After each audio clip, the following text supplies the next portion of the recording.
desired dose rate at specified points very easily. So that was one way. Another thing, why do we need it? Because as we know, the practice of brachytherapy started very soon after the discovery of radioactivity in 1898.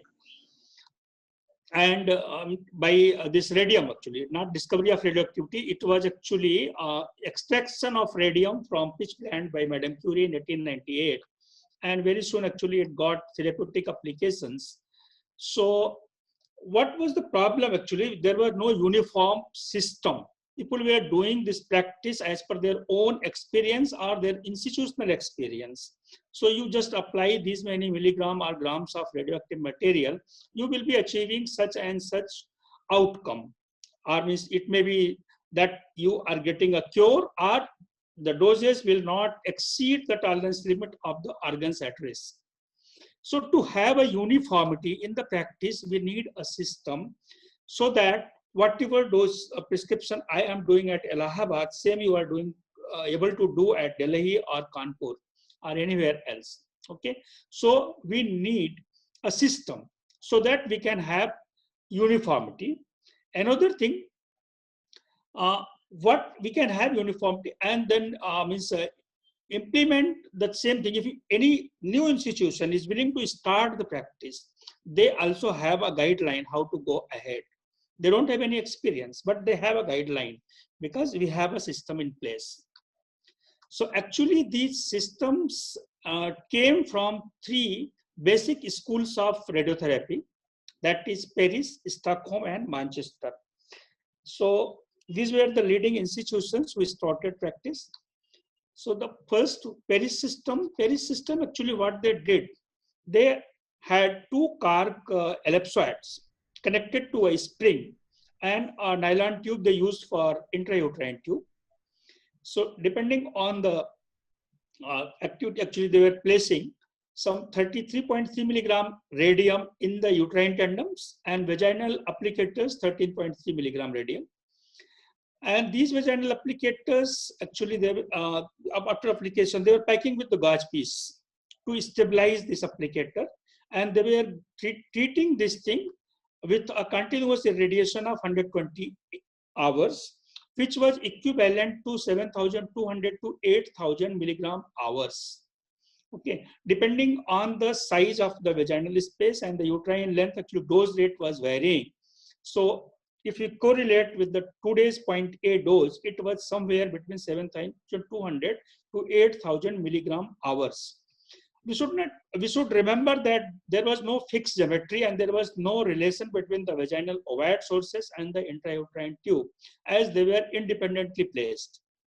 Okay, so actually, depending on the anatomy of the uterus, whether it's anteverted, it's retroverted, or it's going laterally, so the nylon tube will turn into that direction. And depending on the vaginal space available, the spring will push the vaginal ovoids to the lateral fornices. So that was the Paris technique. And secondly, Stockholm technique, actually, instead of using that cork ovoids connected with a spring, they use silver boxes. Silver boxes that they have. Silver boxes had groups for placement of radioactive sources of radium. So just depending on the vaginal space available, they were actually fabricating different sizes of silver boxes and then place the radioactive sources. And here intrauterine tube is again that same nylon tube, flexible, and just put the radioactive sources in intrauterine tube first. That was around 50 milligram radium. And then vaginal applicators, depending on the size. Actually, if it is more space, more radioactivity, and if space is less, reduce the activity. So it was ranging between 30 to 40 milligram radium, each ovoid applicators. And treatment strategy was slightly different from Paris system. They were applying 3 fractions of 22 hours separated by 1 or 2 weeks. So if you see the total dose delivered to the point A, according to the Manchester system, it was coming something around 6,500 to 7,100 milligram hours. Next is, what is the problem in milligram hours prescription? Those prescription in terms of milligram hours, actually it completely ignored the target volume and tolerance limit of the organs at risk. And there was no actually consensus where to prescribe. So there was no site specified. Like today we are knowing that what is our target, that high risk target volume or intermediate risk target volume or low risk target volume. So those definitions were not there at that time. So that was another limitation of milligram hours, because just they were going by their own experience. If you apply this much milligram hours, you will be able to achieve a cure rate of like 90% or 95%, and you are not going to cause any severe side effect to the organs at risk. So there was no actually clear-cut definition. And what actually they're looking for, they were looking at superior surface of the lateral four niches, if you see, and the apex of the uterus. So if you just join that, it forms a triangle that they were calling a paracervical triangle. So their understanding was, if you are able to deliver adequate dose to this paracervical triangle, we will be able to achieve the desired cure, and at the same time, we are not going to cause much harm to the organs at risk. Then came the Manchester system. Actually, this Manchester system was developed by two stalwarts of radiotherapy. One is we're calling Patterson-Parker system. Commonly, it is known as Patterson and Parker, because Professor Patterson and Parker, they were the radiation oncologists and physicists. They worked together. They calculated the dose rates at point A. Point A was defined 2 centimeters superior to the lateral fornices and 2 centimeters lateral to the uterine axis. So that they defined as point A, and they chosen a point where to prescribe. So that was a specific point now, and they designed different anatomical combinations. If you have a uterine length of 2, 4, 6 centimeters, and if you have vaginal ovoid space, depending on that, actually they designed 3 different sizes of vaginal ovoids that they were calling small, medium, and large ovoids. And to just separate it out to the fixed to the vaginal space, they designed spaces. Depending on the size, actually spaces will be different. And these vaginal ovoids are nothing but the cork ellipsoids having actually central hole just to space the radioactive source. And intrauterine tandem was again actually rubber tube.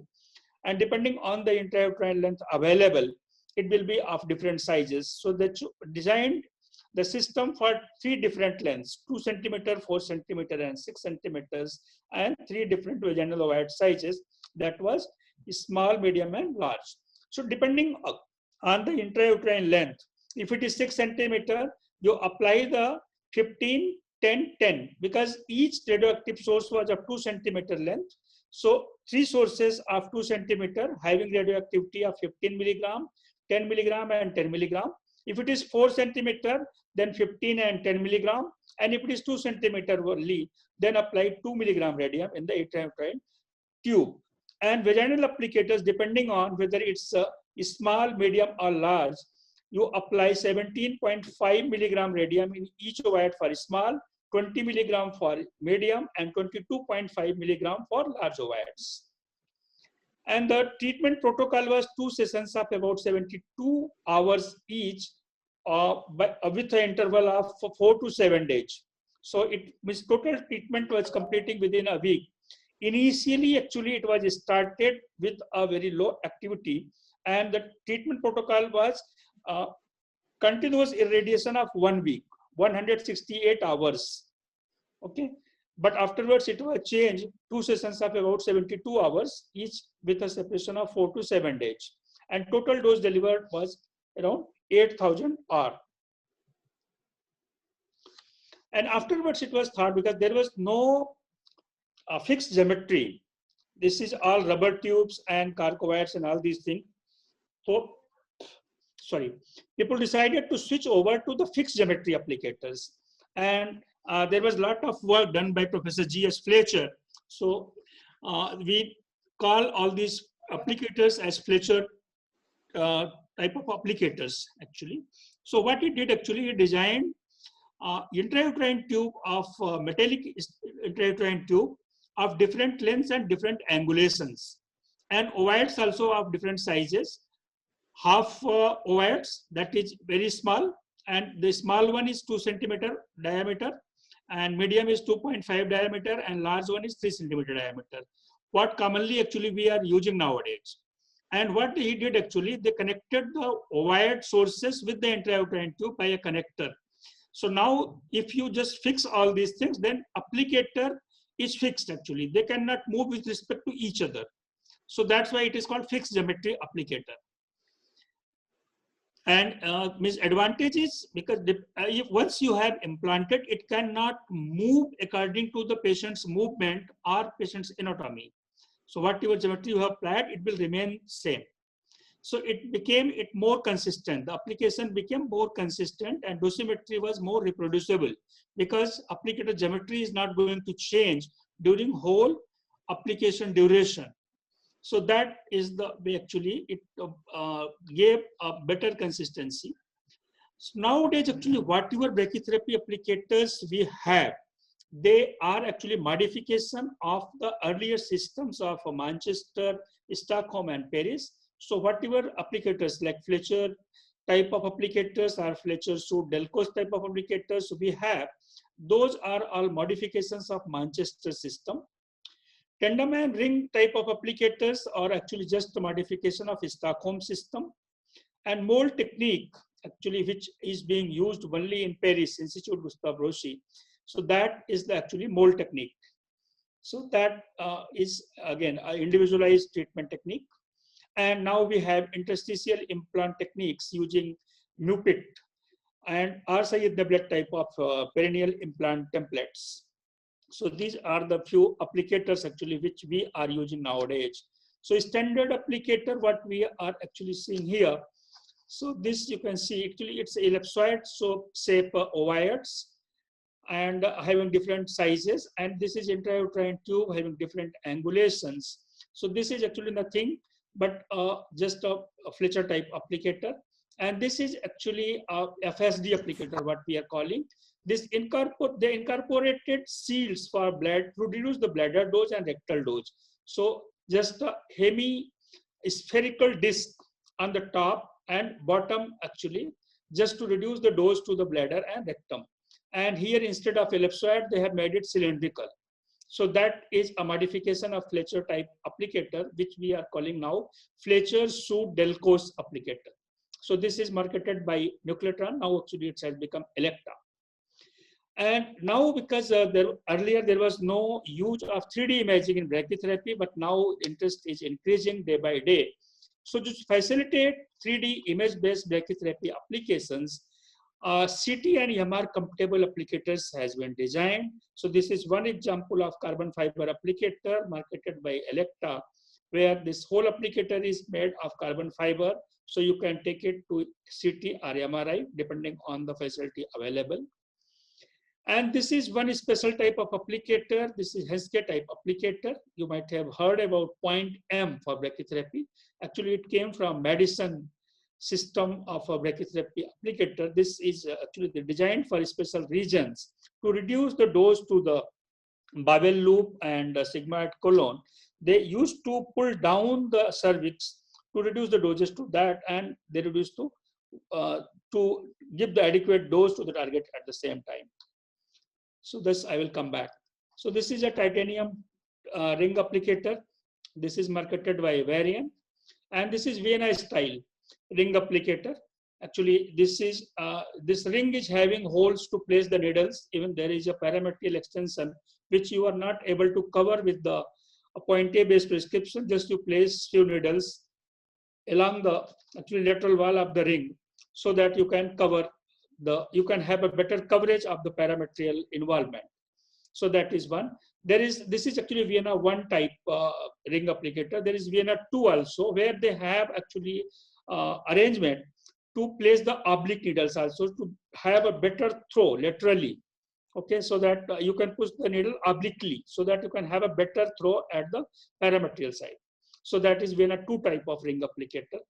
This is CTMR carbon fiber ring applicator, and this is vaginal ovaries having arrangement for placement of needles. This is actually marketed by Electa. Okay, so these are the various applicators which we are having nowadays for brachytherapy practice in intracavity. And these are the different machines. Actually, this is GammaMed 20-channel machine from Varian.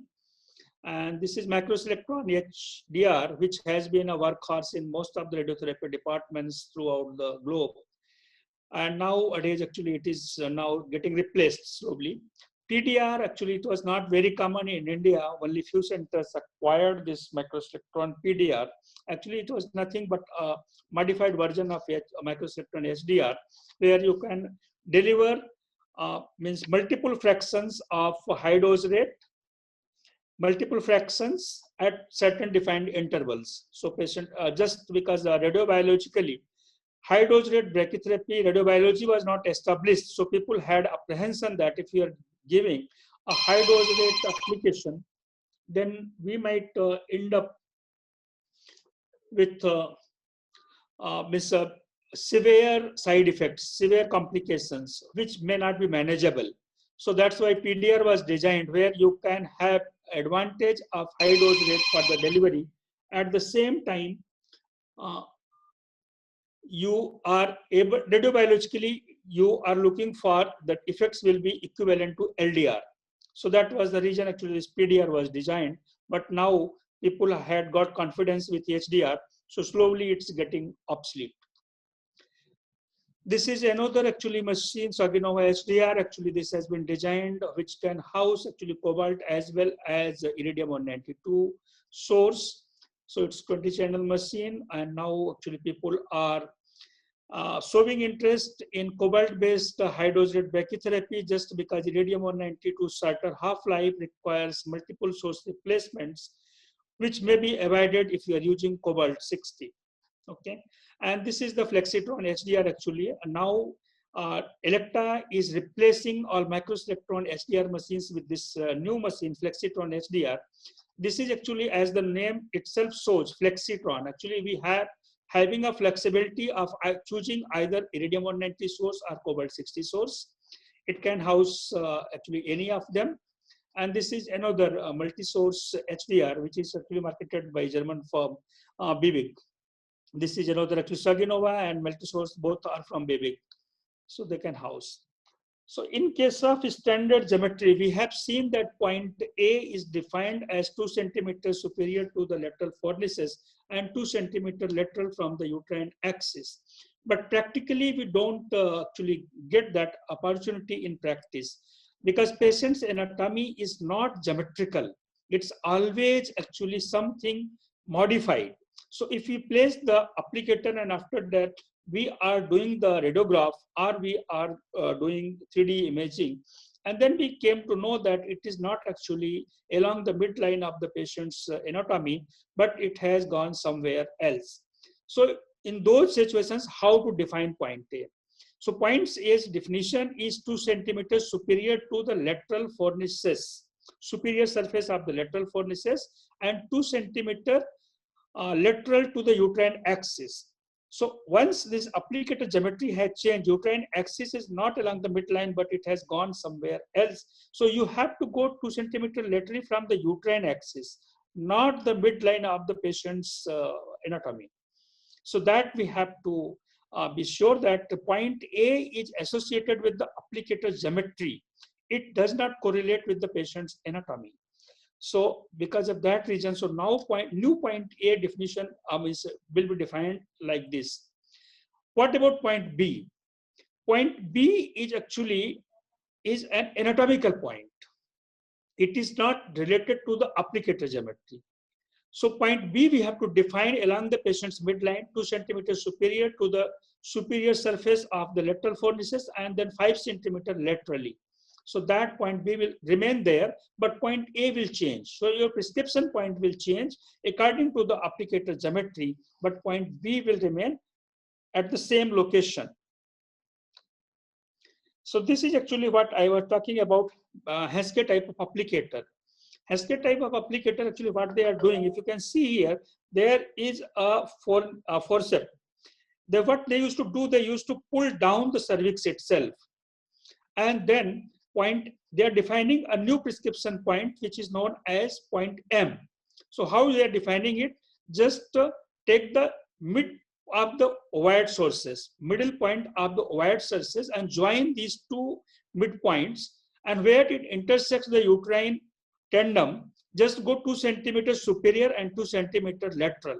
So that becomes now my prescription point, that is taken as point M. So that they are prescribing the dose. This has been done just to reduce the dose to the small bowels and sigmoid colon, and means we can achieve the better cure route. So this is actually being practiced at University of Medicine only. So most of the centers are not adopting this practice because this requires a special skill of pulling down the cervix and then placing the applicator and treating it. So it's not very popular. It has a limited application, but you should know just for the completion of the systems. And this is another actually, because we are defining the point A 2 centimeters superior to the lateral fornices, superior surface of the lateral fornices, and 2 centimeters lateral. But actually when do application, it is very difficult to identify the superior surface of the lateral fornices. So from where we should go 2 centimeters superior and 2 centimeters lateral, it becomes very difficult. So to avoid all these ambiguities, very commonly we had been using external As marker. But the problem was that external As marker was also not at the level of superior surface of the lateral fornices. Depending on the sag of the cervical canal, most of the time it was lying inferiorly to the lateral fornices, superior surface of the lateral fornices, and many times actually it is getting slipped also. So in common practice, we had seen that cervical As marker does not serve the purpose. So just to avoid the ambiguity, American Brachytherapy Society has come up with a new definition of point H, actually which is defined as whatever ovoid size you have applied, you know the radius of that.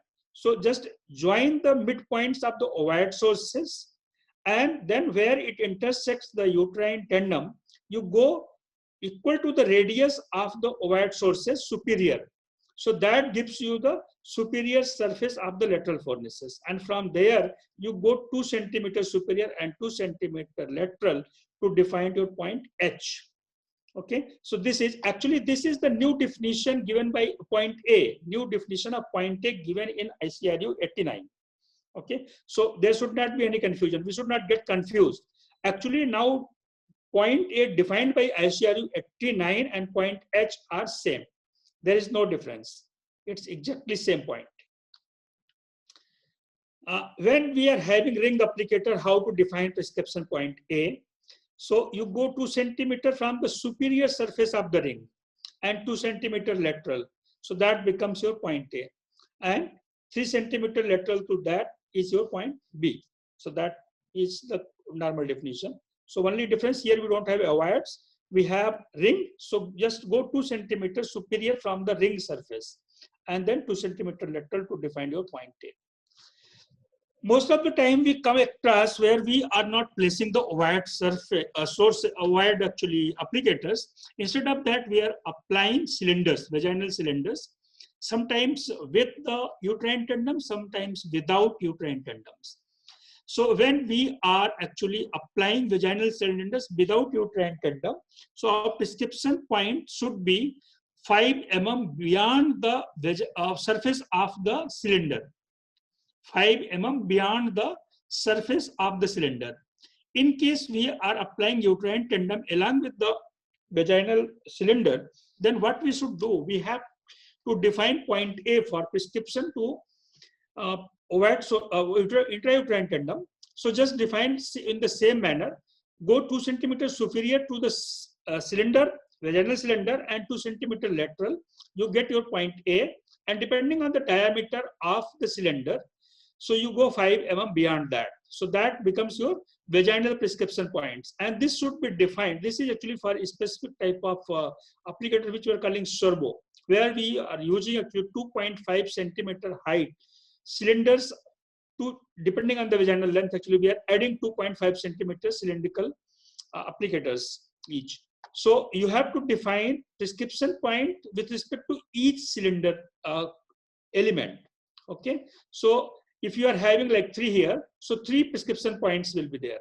So if along the midpoint of these cylindrical curves, just you go 5 mm beyond the surface of the cylinder and define your prescription points. And then your final prescription will be average or mean of all these dose rates, vaginal as well as this point A. So that becomes your prescription. Now comes to the problem. Now most of the radiotherapy centers, this conventional radiotherapy simulator is becoming obsolete because people are practicing more and more three-dimensional based radiotherapy. Brachytherapy also is actually now getting a favor for three-dimensional imaging. So it's become obsolete. So those radiotherapy departments who are not having conventional radiotherapy simulator, vendors are offering to go for CRM units, CRM X-ray units, just to localize the applicator and just do the planning. So those centers, they are providing a jig that they are calling reconstruction jig, which is having markers which you can take the X-ray in AP geometry and then you take the X-ray in the lateral geometry. So that gives you a virtual isocenter to do the reconstruction of applicators. But we have to be very careful when we are using CR units, having IITV systems, image intensive IITV systems. So these IITV systems actually, they are getting affected with the magnetic field of Earth. When we change the orientation from AP to lateral, so what the effect of Earth's magnetic field is different on IITVs. So if you see this radiograph, this is actually 1 by 1 centimeter square grid having lead beads. So I have just taken this picture from one CR unit, and you can see as you move away from the center, this actually is not in a straight line, that is getting curved. So we have to be careful. What is the accuracy required for brachytherapy reconstruction is plus minus 1 mm. That you may not be able to achieve if you are using IITV system. So if you are having an alternative arrangement for brachytherapy planning using CRM or something like that, instead of IITV, ask them to provide flat panel or computerized radiography plates, CR plates, to avoid this problem. Otherwise, your reconstruction accuracy will not be there, and whatever actually you are reconstructing, that will not be simulating the actual applicator geometry what you have implanted in the patient. So this is a word of caution for those radiotherapy centers who are using CR units, having IITV systems. So we have to be very careful. Okay, we have done all these exercises. We have seen the dose distribution, and we see that all the criteria have been met. Our 6 gray isodose line is very well covering with through point A, and my doses to the organ cities, that is bladder and rectum, are within tolerance limits. And we have seen that in 3D also it looks very nice. This is actually ellipsoid shape volume we are getting, that's very happy. But actually, whatever dose distribution we are seeing, whether it correlates with the clinical outcome. So unfortunately, that's not true. So point A dose does not correlate with the central recurrences. At the same time, whatever morbidity we are getting in the bladder and rectal, that complication is also not getting correlated well with bladder and rectal point doses. So what's the solution? Then to overcome this problem, actually, I think this brachytherapy application, because it was mostly on 2D based and we had been relying on this point A geometry. So that is actually not serving the purpose. To overcome this, we have to switch over to the 3-dimensional image-based brachytherapy planning. And with the publication of JCastro guidelines during 2000 to 2005, actually they gave a series of publications where they recommended to use MRI for brachytherapy planning. So these actually gave, ignited interest in radiotherapy centers to switch over to EMR-based brachytherapy planning. But the biggest hurdle, because if you are using MRI, so MRI, one series, one sequence of images is not going to serve the purpose, because we cannot see everything in one sequence. So we have different sequences for different purposes. So one sequence we have to have for target delineation, another sequence to delineate the organs at risk, and third sequence we require to track the applicator. So this was very complicated. We have to acquire these minimum 3 sequences, and then you fuse all these 3 sequences to have a final planning. And biggest problem was these EMR systems are not available in radiotherapy departments. So radiotherapy departments are finding it very difficult based brachytherapy. So a very good work actually, and another problem actually, this I was willing to show what is the importance of spatial distribution of the target actually. Here if you see, whether it's a volume of the target or its spatial location. So if you can see, if you have a smaller volume, but if it is laterally extended, your coverage will be very poor if you are doing point A based prescription. Whereas a larger volume, if it is not extended laterally, may be well covered with the point A based prescription. So spatial geometry of the target is also very important.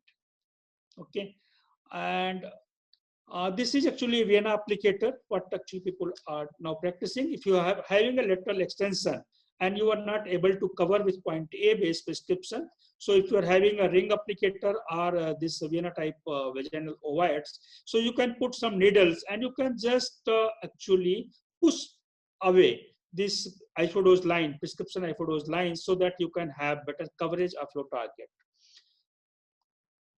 And this is actually mold type of applicator, which IGR technique. This is actually limited to Institute Gustav Rossi only. No other center actually is practicing or willing to adopt this practice, because it is very labor consuming and it takes a lot of time. Obviously, it's the most curative way of treating the thing, but actually because of a lot of labor involved and time involved, manpower involved, it is not very popular. Another option to have a better coverage for the lateral extension and the parametrial are Mupit implant or Sayed Neblet type of implants.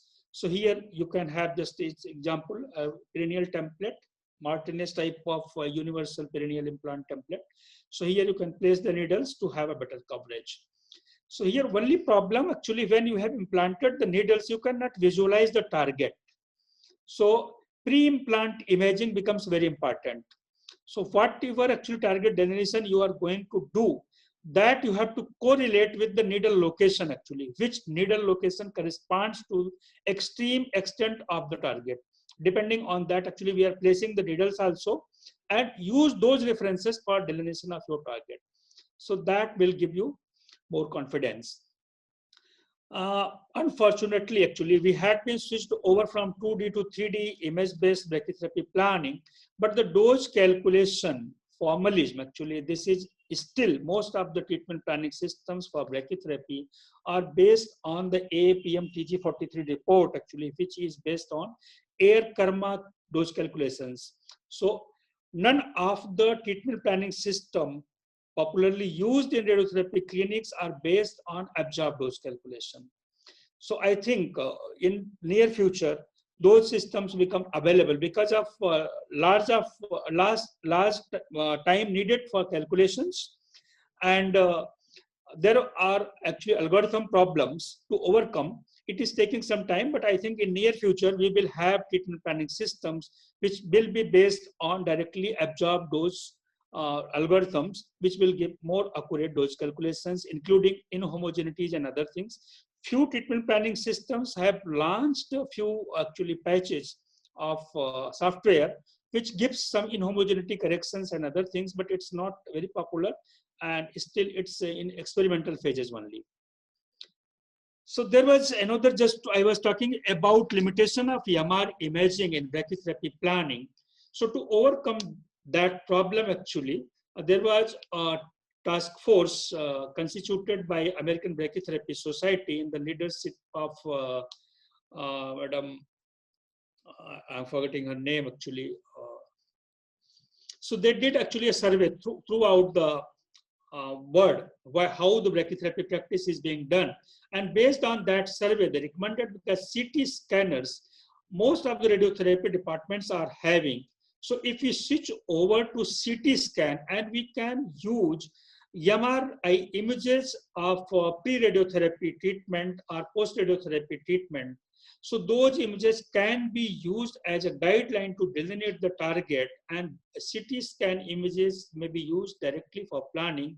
So that will make the life more simpler. So that's the way actually it's being done nowadays. Okay. So CT imaging is actually giving, it's a more practical and it's easy because in a single sequence of CT, we can delineate the organs at risk and we can track the applicator. And MR images, we can use as a guideline. Sorry, hello. मैं जरा class रुक ले रहा हूँ, अभी थोड़ी देर बाद बात करता हूँ. So sorry. So EMR images can be used as a guiding thing. We can just see what is the extent of the target, and accordingly we can just transpose on the CT images. So that will make your life very simple, and it's a very practical solution. So take home message, actually, we had seen the various dosimetry systems, but all those systems were based on certain points. So those points are not serving the purpose and they do not represent the actual anatomy of the patient. So actually, they don't serve the purpose. So brachytherapy planning must adopt 3D image-based approach as we are doing in external beam radiotherapy, and actual quantification of doses to target volume and volume of the critical organs, actually how much volume is received by what dose. Okay, that is more important. So now volume doses means devious analysis for brachytherapy is also important as we had been doing in external beam radiotherapy. But a word of caution is when you are in a transition phase from 2D based planning to 3D image based planning, we should not switch over in one day. But what we had been doing in 2D image based planning, try to transpose those information in 3D images and just see actually how it is happening in 3D image, how the dose distribution is getting replicated in 3D image based planning. What are the doses to different volumes of the organs at risk? What is the volume to different volumes of the target? You just derive the information of your 2D planning in 3-dimensional imaging based planning, and accordingly you switch over from 2D image based planning to 3D image based planning, because that will, you will not be deviating much from your 2D image based planning practice to in 3D image based planning. Otherwise, because when directly you are switching from 2D to 3D and you are adopting the completely prescription of 3D image based planning, you might be causing havoc because we don't know how it is going to behave. So whatever experience you have gained in your 2-dimensional based planning, you try to transpose that experience in your 3D image based planning and see how this is getting distributed in 3D. And depending on that, you adapt your prescription, how to proceed. And then accordingly, you can modify afterwards and you can adapt individualized optimization. And where target extension is beyond point A, no doubt we have to adopt interstitial implant. That is the only solution. Now it's available. And recent studies actually with few publications which has appeared during 2012 onwards, we have seen that there is a better survival benefit and very less morbidity when we are adopting 3D image-based planning. So that's all actually I wanted to share. Thank you. So now, any queries? Thank you so much, sir. It was really very informative session and it has really cleared all the basic concept of intracavitary brachytherapy. And this session was very helpful for the students and obviously for all of us. So starting from the brachytherapy systems to all the applicators, like it was really very explanatory things with all the images. So I think it was really helpful. So now coming to the next part of this session, coming to the questions. Yeah. The first question is, how did the point A come into picture? And why was only 2 centimeter taken from the fornices?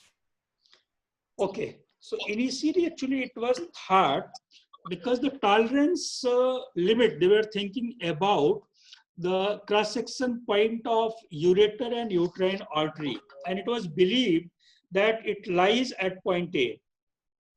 So uterine artery and ureter, they cross each other at point A. So that point they took as the prescription point so that we are not exceeding the tolerance limit of these critical structures, that is uterine artery and ureter. At the same time, we are having adequate coverage to the target to achieve our goal of cure. Okay. Okay. I think with time, the concept of point A was evolved initially from few anatomical land points to coming to the relating to the dosimetry of these points, and it has evolved with the time. So the paracervical triangle, as had already explained, it was the initial point to explain the doses. With the time, the point A definition was involved. The next question is, what is point H? Yeah. Point H is actually nothing but new point A, which is defined by ICRU 89. Okay. So earlier definitions were based on external arch marker. You go 2 centimeters superior from the external arch marker and 2 centimeters lateral to locate point A. But as I told, this external arch marker do not simulate the superior surface of the lateral fornices. Okay. Depending on the situation, there may be sag of the cervix, or in normal anatomy of the patient may be like that, it is not lying at the lateral fornices superior surface level. So that is not serving the purpose. So we had been underdosing in those cases where it is slipping down. So to avoid that problem, so now it has been made, point H was defined actually. So you just go from the midpoint of the ovoid sources, where you just join the midpoint of the ovoid sources, where it crosses, intersects the uterine tendon. From there, you go 2 centimeter superiorly and 2 centimeter lateral. But that again, depending on the ovoid size, it will be different. So now it has been made more clear. So where from the intersection point, you add the radius of the ovoids. So that will give you the superior surface of the lateral fornices, and from there you go 2 centimeters superior along the uterine axis and 2 centimeter lateral to define point A.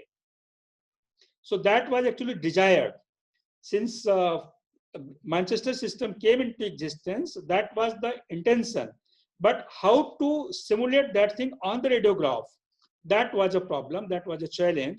So different definitions came in between. And as you pointed out, lastly, point A was initially thought to be an anatomical point. But now it is very clear point A is no more an anatomical point, but now it has been made an applicator point, which will be used for prescription. And depending on the applicator geometry, point A will be changing, irrespective of the patient's anatomy. So point H is nothing but new point A defined by ICRU 89. Is it clear?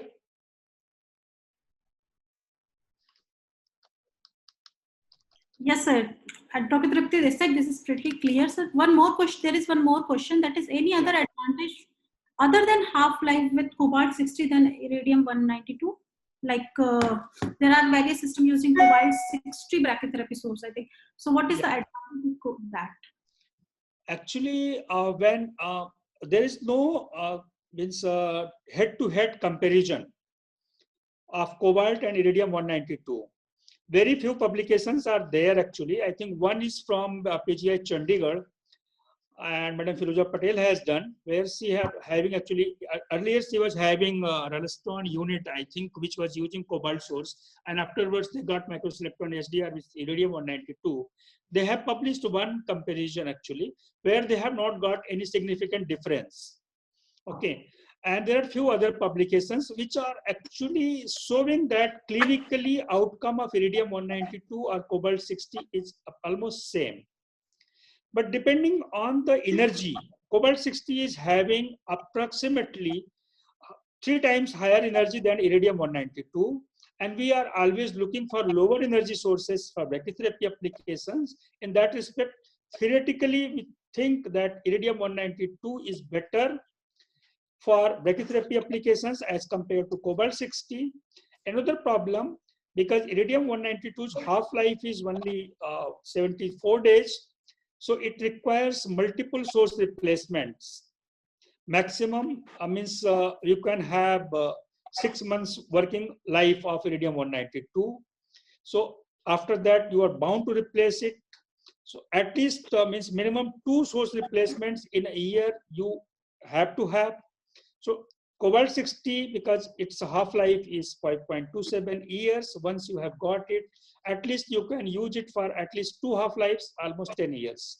So that actually avoids problem of procurement of radioactive sources frequently and disposal of radioactive source. Procurement and disposal requires a lot of regulatory permissions. So people are finding it difficult to do frequently. So that's why that's actually a favor for cobalt 60.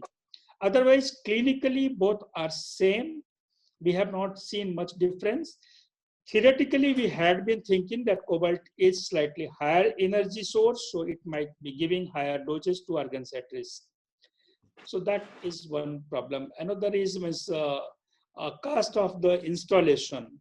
So if you see, the room shielding is higher for cobalt 60, whether it's lower for iridium 192. So these are the certain points, but if you see the overall picture, both comes equivalent. Okay, thanks, sir. Oh, okay. Yeah. Okay, sir. I think now there are no more questions coming up. So thank you so much, sir, for. I would like to interrupt. We have a senior faculty with us, Yeah. Dr. Pradhan. I request sir to have comments on. Hello. Answer, Dr. Pradhan, sir. Hello. Yes, please tell me. This is Sir, Dr. good Pradhan. morning. Yes, Dr. Anil, it was a very lucid presentation and a very illuminating lecture. And I know, I'm sure all of us, including all the students, must have greatly benefited from this. And literally this Sunday presentation that's been done by Dr. Trupti, Dr. Anu, and Dr. Rashi, who have been organizing it, it has become an addiction, basically. So I am trying not to miss out these presentations on Sunday morning, and it's really good, not only for us, also for the students. I think it will continue, and all the best for all of you. And Dr. Anil, a big thank you on behalf of UPROI and on my own personal Sir, it's behalf. my pleasure. Thank you so much. You. Thank you, Maurya sir. It was a very, very nice and, as Dr. Pradhan sir, illuminating presentation for everybody. Thank you, sir. Thanks a lot. Thank you, Doctor. thank you. Thank you, sir. I think we should. Shall I wind up the presentation? Thank you. Yeah, I hope, ma'am, there are no. Okay, because the presentation was so informative, there is no questions. So it is good for everybody. It may be both ways. Either if people have understood it completely, or they are not having any interest actually in the topic. No, sir, it's not like that. It was the most demanded topic from everybody. I hope so. Trupti, एक दो questions और है, please देखना. One or two questions are more there. I'll just check because वो बीच में ना मेरे phone number and ये आ गए, so I'm lost there. So actually, I can see one question. There is question: what is the idea way to convert the dose, EQD2 or LDR equivalent? MDR. LDR equivalent. LDR, sir. LDR equivalent dose of HDR. Sir, yeah. What is the idea behind to convert the dose equi-D2 or LDR equivalent? So actually, we are using EQD2 only for converting from LDR to HDR. EQD2 is the most consensus formula. So you calculate the BED for HDR equivalent to EQD2 for HDR, and you calculate the equivalent EQD2 for LDR. So we try to equate both the doses. So roughly, if you can say, if you are delivering 3 fractions of HDR, 3 fractions of HDR, and you want to achieve the same radiobiological effect which LDR you had, so you take around 0.7 times of LDR dose. Like if you had been delivering 30 gray using LDR in a single setting, so you divide that 30 gray in 3 parts, 10 gray each, and you multiply with a factor of 0.7. Actually, it's a range of 0.65 to 0.7 people are telling. So if you just reply to that, gives you 7 gray.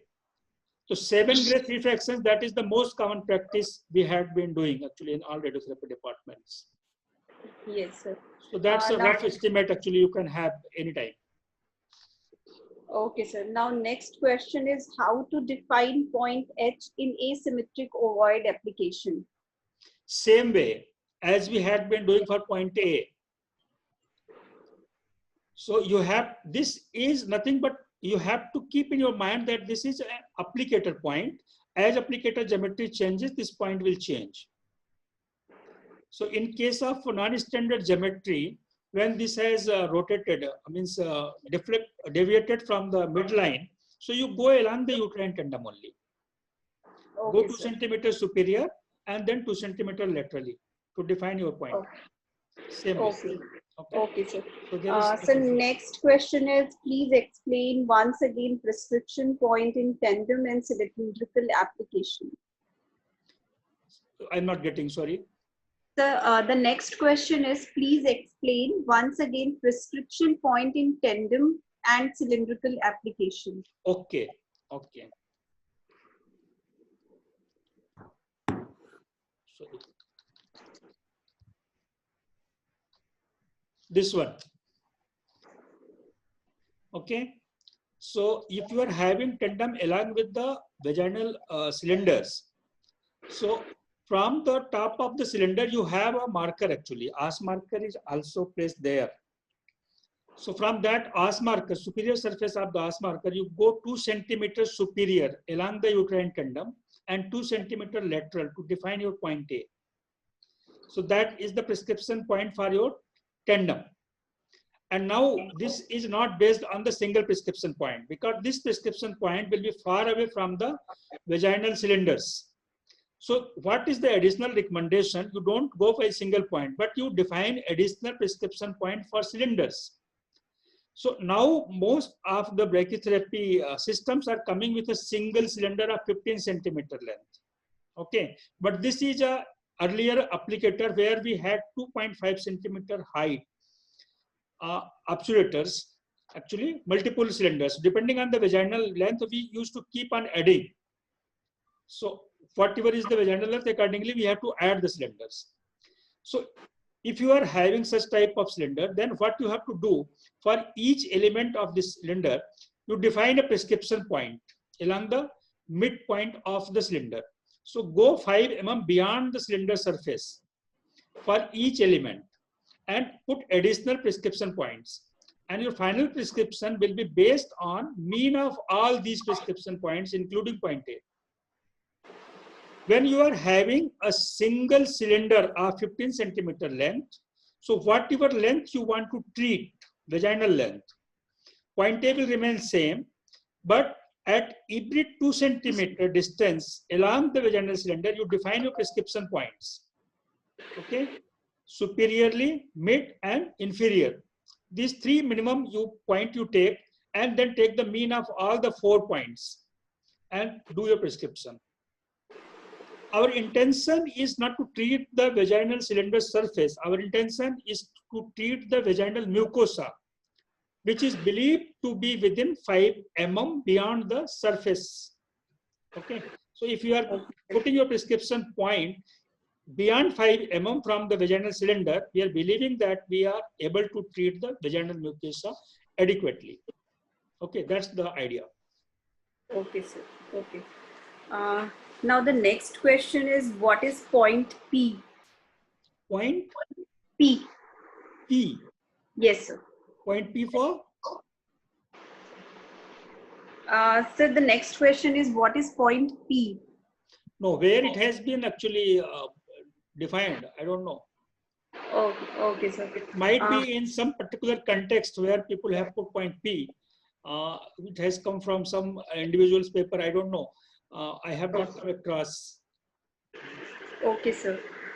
So the next question is there any other method to know really how much dose deposited than equidity calculations?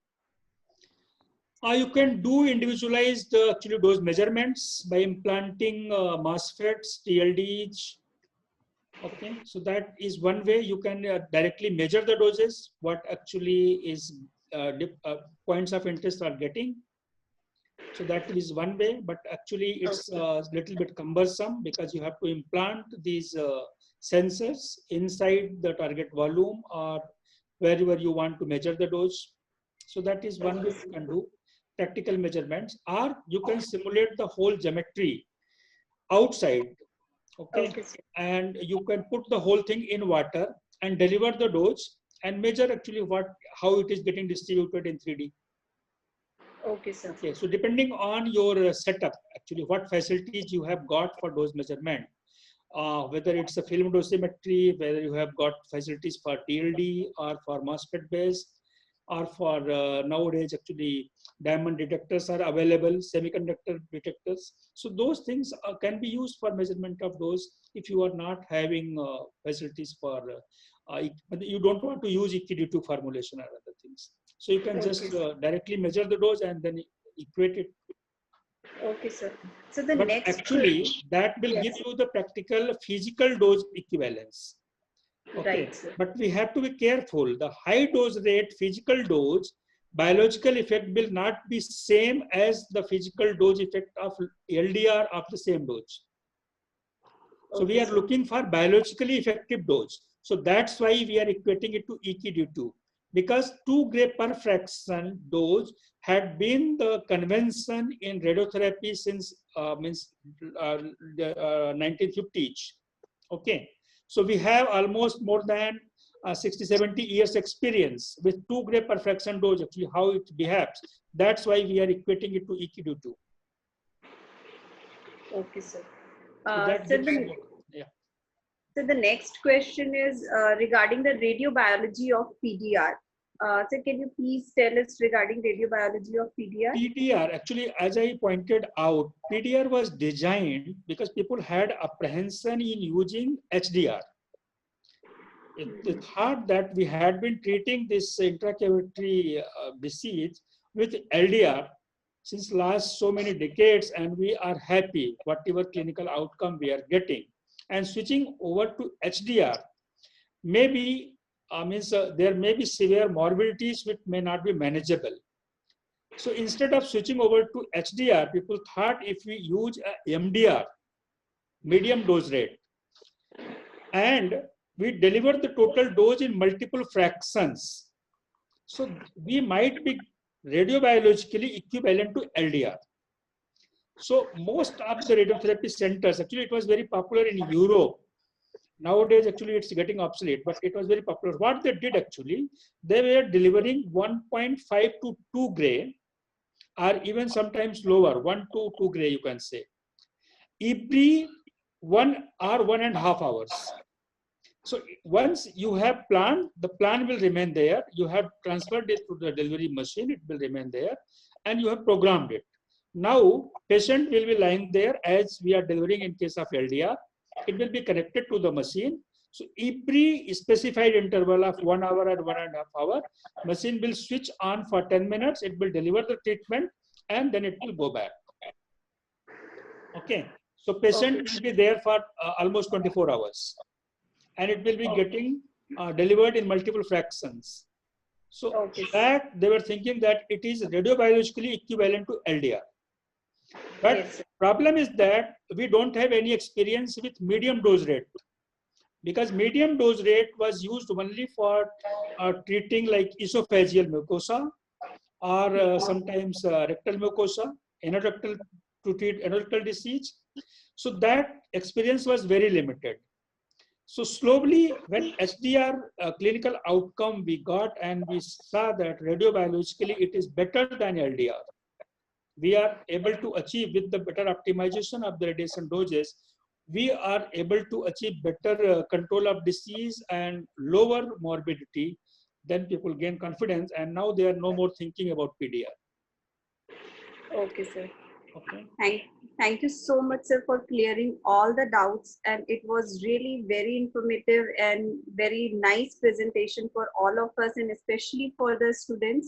I think the brachytherapy related questions are the most difficult and most popular questions in the examination. So it really helped us a lot, and it really enhanced our knowledge for the brachytherapy. Thank you so much, sir. Thank you. Welcome. I would like to just tell, if anybody is having any queries and they could not ask today, they can just read it and they can get back to me on my email. So please share your email here, so I'll forward it Sure, to sure, everyone. sure. I will just do it.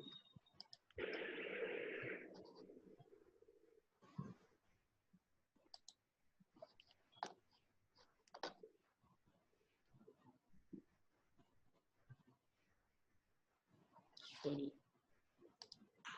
Tripti, I think everything is over. Each and every question has been covered. So we should start winding up these sessions. I was thinking sir will post the email ID so that Yeah, just I am giving. He's doing that. Find it up. Yeah, it's done. I think next topic, as told by Rashi, is on target delineation of brain mets. That will be taken by Dr. Vinita Goyal. So the next Yes. brain mets Yes. delineation, like simulation to plan evaluation, that will be taken by Dr. Vinita Goyal. So I think next is done.